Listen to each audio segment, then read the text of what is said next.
How'd that guy get in here anyway?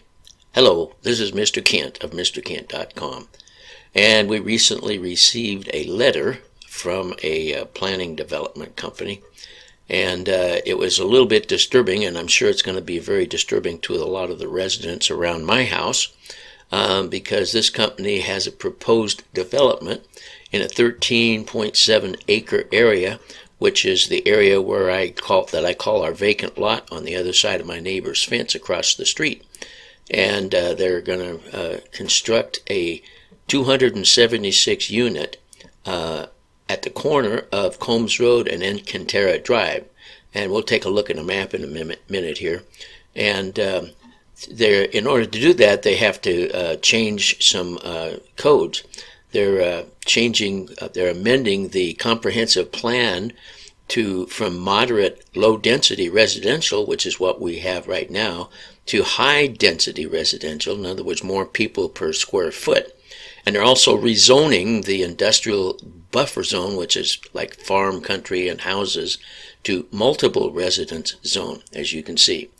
And so they sent this letter to all the property owners within 1,200 feet. And we happen to be within 1,200 feet. They're going to have this meeting at the school cafeteria, and I'm sure there's going to be some unhappy people. And I don't know if it'll go through or not, but I thought, well, I'm going to fly around and take a look at this area and figure out where it is. And so that's what this video is about. And so let's get started looking at it. Well, here's the map of our area. And as you can see, my house is right here on this corner, and here's the big vacant lot that I always fly over and look at the construction. This section right here is where they started construction and they haven't been doing anything lately.